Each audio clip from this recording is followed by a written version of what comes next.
I'm Gaz, and this is Let's Play Assassin's Creed Chronicles, China. This game was actually free during the Chinese New Year sale, and I figured I'd give it a try. It's a stealth game. It's very, very similar, actually, to Mark of the Ninja. If you saw my Mark of the Ninja Let's Play, you might question why on earth would I be playing this.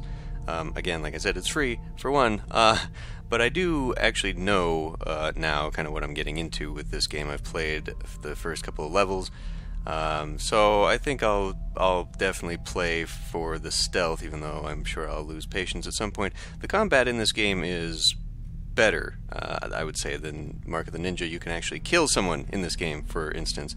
And I do like the Assassin's Creed series. I've only played the first one all the way through. I might bring that to the channel if there's interest, I don't know. But anyway, we're going to play this game for a while. So, let's start.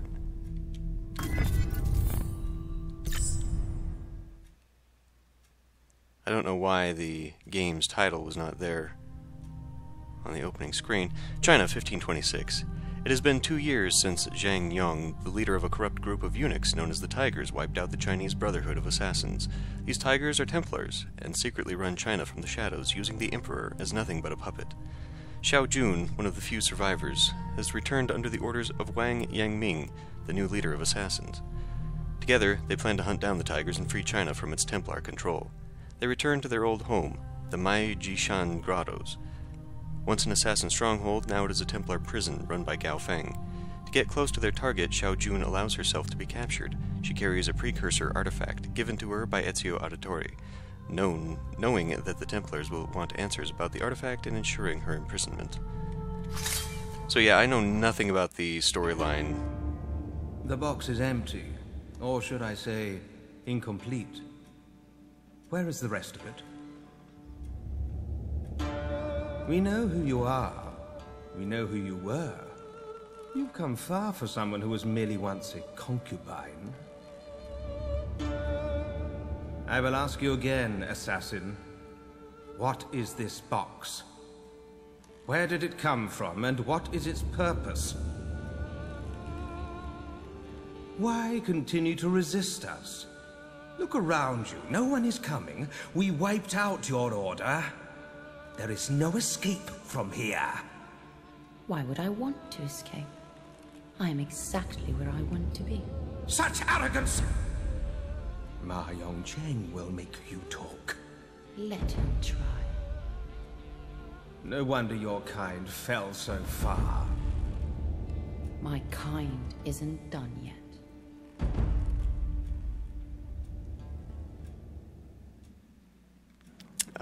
The storyline for Assassin's Creed, like the precursor artifacts and all that, I'm not necessarily sure that was touched upon in the first game. I don't remember, it was years ago anyway. After allowing herself to be captured in order to get close to one of Zhang Yong's tigers, Gao Feng, Shao Jun must now escape her cage and recover her equipment. Once she has her weapons and tools, the hunt for Gao Feng begins. Time to get out of this cage.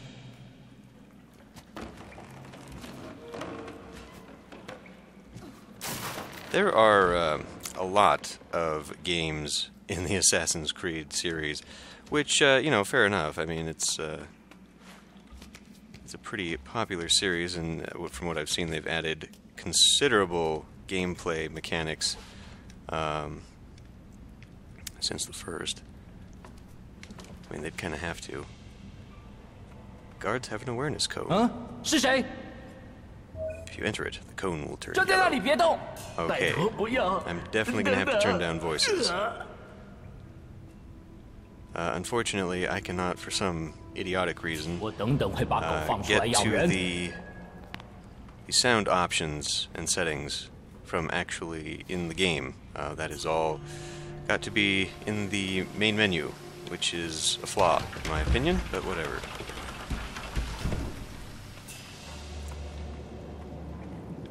I do kind of like this planar thing going on here.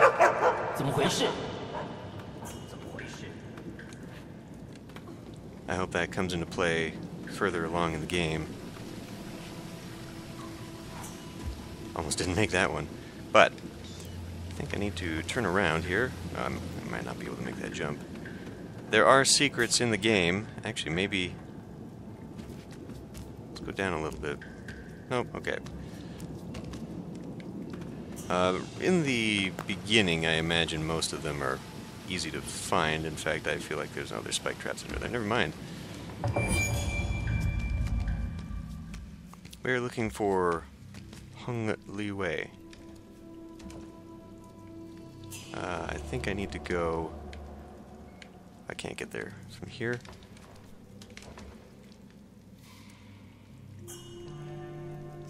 I do know for a fact that there are secrets in this part. At least there's one. So obviously, being a stealth game, the game rewards you for stealth. However, I don't necessarily know that, like Mark of the Ninja, you completely fail if you don't maintain stealth throughout the game. Like you don't. I mean, at least in the first couple levels here, it doesn't seem like there is. I must have picked it up. It must be forever then. Interesting. There was an animus shard here, which I guess you collect for some things. But yeah, in Mark of the Ninja, stealth gives you points at the end of a mission, which then allows you to unlock abilities, and that is how the game essentially forces you into stealth.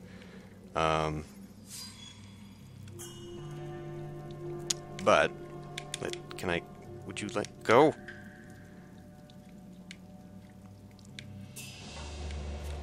I'm yet to have yet to see what building all these stealth points gets you in this game.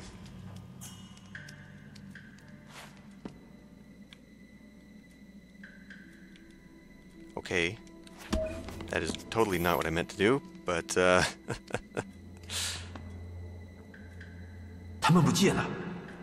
well, shit, I think I missed my opportunity. Maybe not. I still got gold for that, even though I... What the fuck was that?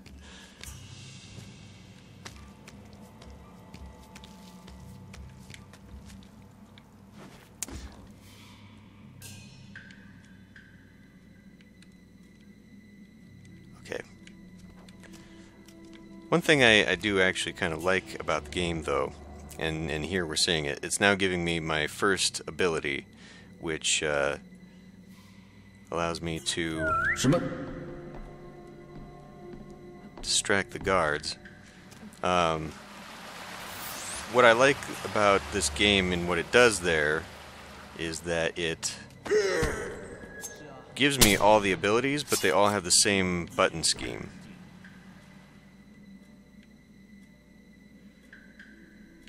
So I don't have to, I don't feel as though I've got to really, play with the controller as much with all the different button configurations. That's one thing that that's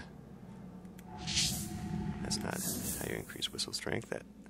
That's one thing that bothered me a lot about, actually I should probably come over here where I'm getting him out of the way. Mark of the Ninja, and I'm going to make comparisons throughout this whole Let's Play, because I had such trouble with that game. I was always feeling like the different mechanics of that game meant that I was just flopping around for controls all the damn time.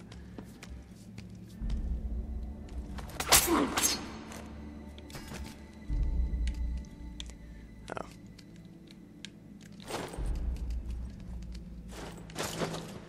Alright. So we'll see how long it takes for this game to get frustrating in that regard.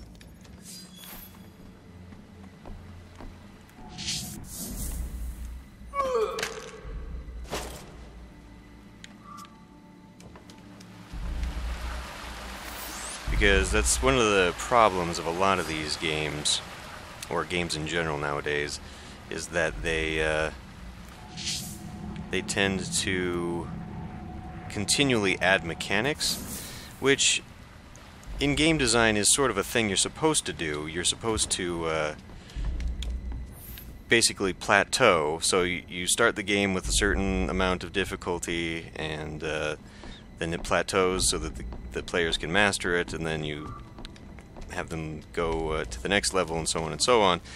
But my problem with that is that a lot of modern game design seems to replace difficulty and challenge with things like new game mechanics. So you'll spend the first 3 levels or so learning a new game mechanic, and that's really a pain in the butt, because if you think about something like Mario, which got difficult in a more traditional sense, Mario could do like running and jumping, and you could get a power-up, and that was the control scheme, and that's all it needed. The difficulty was in the level design.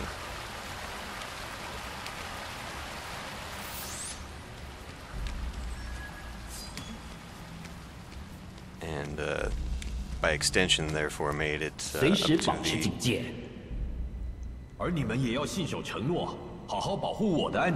Made it up to the player to get good. Which also kind of just goes back to the history of video games in general, being more, well, you know, starting out with the arcade type. The arcade game design, of course, being designed to be super difficult so that you can... This is ridiculous that these guys are just... Clearly one of them is looking in my direction, but I still can't... I don't even know why I'm in here. Still can't see me. So the design of the arcade games was meant to be super difficult and skill-based, because obviously if you sucked at the game, then you were going to lose lots of quarters, and you can see that carrying over into early Nintendo games and such, because they had a score, you know, and all that. And they made that... I think I might be too late. Yeah, he saw me. I'm gonna lose points there. I hesitated too long behind that box. So...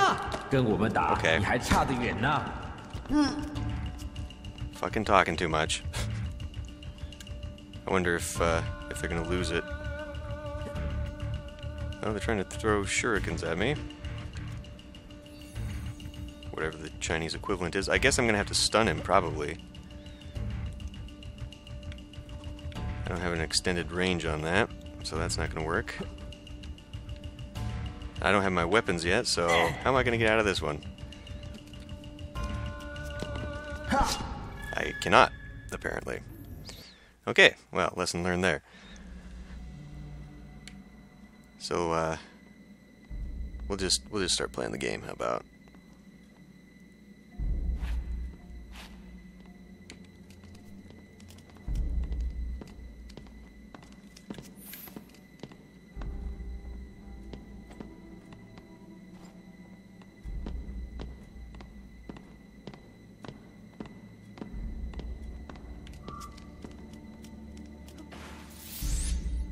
Okay, more explosives.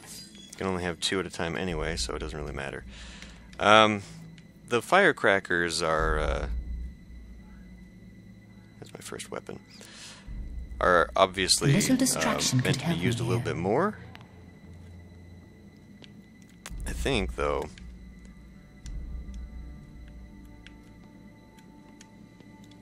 So if I wait until those guys turn around... and get this guy to come over, I can jump over his head. I could also use firecrackers, but I don't think I want to do that just yet. Hey, He probably saw me. He did see me. He's got a little bit of red. I should have maybe used firecrackers. That's alright. I am out of visual range. Everyone in China needs glasses, apparently.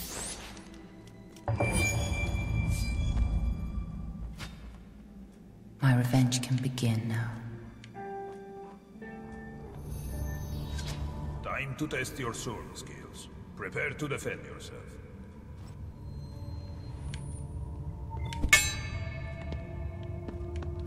Remember to look for signs your opponent is about to strike. Yes, that's it. This time when you block, perform a rollover.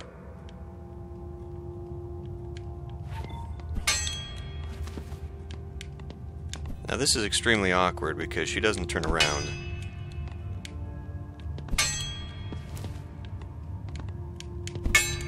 Perfect. This tactic is also good to escape from combat. Attack this enemy. Show me how you strike with your sword. Good. Standard attacks are quick, but they deal little damage. Strike the enemy harder than that. Excellent. Heavy attacks deal more damage. See? The enemy is now weakened. Finish him. Good. Keep going.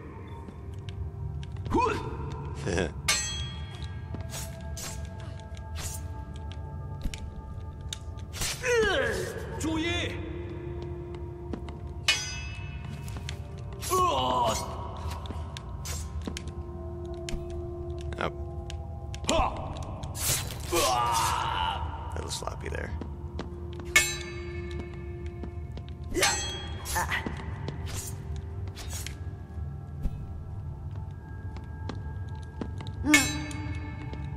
Okay, I'm trying to roll over.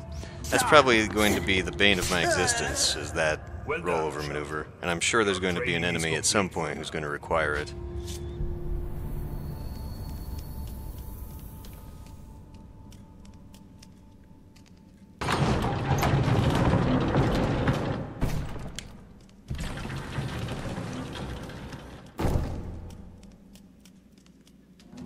Alright, this room.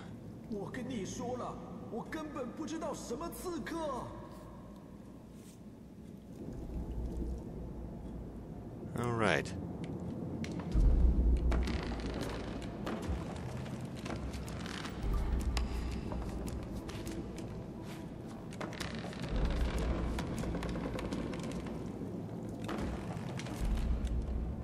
There we go. So, this room is interesting, mostly because of how it utilizes the plane. Stay here. I'll get the key and get you out of there. So he's the only one I can kill and not take a penalty, which makes it a little bit more difficult, but only just.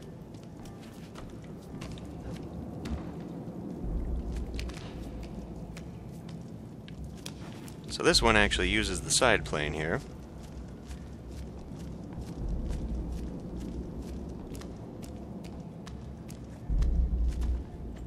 And here's another container for these, which obviously is how you're meant to do this. Okay, it's only one guy this time, so I will pick those firecrackers this time, because I'm going to need it. And you do have an option of coming back, but it turns out it's unnecessary for this level. I almost... Well, fuck me. I was going to go for that one. So I guess we're going to have to take him. What the shit? Now that's bullshit. Wow, that one didn't even give me a chance to swing.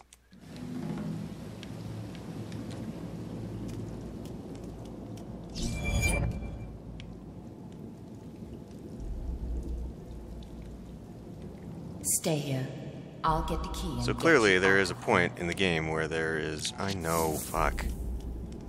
There's no point in hiding.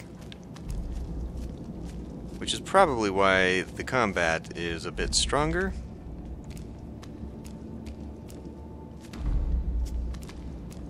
It's actually worthwhile to do. And apparently these stuns do not last nearly as long, so I have to make a decision. Because getting out of this is probably the hardest part.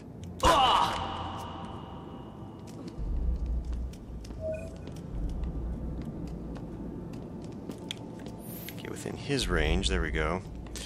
This is the hardest one. But I think if I hurry... There we go. First time I did this level, was actually... Can't drop him off the side there. It was actually waiting for those two to time correctly that was the hard part. Which, in my opinion, is kind of a flaw in the game. Here's the key. Escape when you can. That this game definitely rewards you for no hesitation. but in a lot of situations you're only going to be able to do that if you already know the game, or the level, or have some meta knowledge of what's about to happen so that you can use that, like coming through this entire level the way I did. Your men did not capture me, Gao Feng. I allowed myself to be caught. I was exactly where I wanted to be. Close enough to kill you.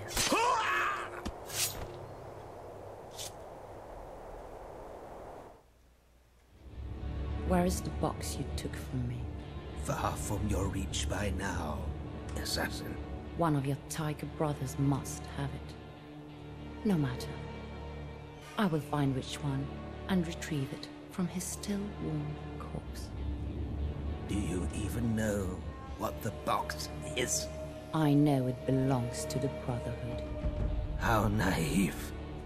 Thinking you can retrieve the box. Thinking that killing me will achieve anything. Killing just one of you will not give me the vengeance I seek. You are the first of the tigers to fall, but you will not be the last.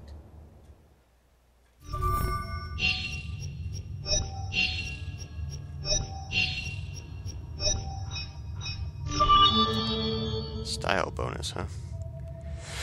And so you do earn upgrades. Once again, I missed the Animus Shard. Again, that's I don't know where it was. I didn't see it, and I'm not sure it's worth. I don't even know if you can go back and replay levels to find it. Anyway, go to the next memory. This was once a safe place for us assassins. Sang Yong's tigers saw to the end of that. Their forces surprised and overwhelmed us, all but wiping out the Brotherhood. Gao Feng's death will send a message to the Templars. The assassins have returned. Alright, so I can get expanded eagle vision. Increased throwing knife ammo is crazy. That's in plus game mode anyway, so you can play through at different difficulty levels, as we saw at the beginning. I'm only going to get 100 out of this, though.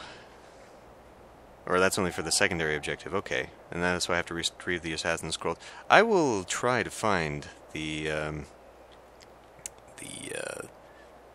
Animus Shards and see what that does for me as far as bonuses go, or what even their purpose is in this game. I don't really know that. But we're at the return. With Gao Feng dead, Shao Jun must now escape through the vast caves and cliffsides of her previous home before the Templars realize one of their masters is dead. Okay, but we won't do that right now. I'm going to end this one here, and I'll see you next time.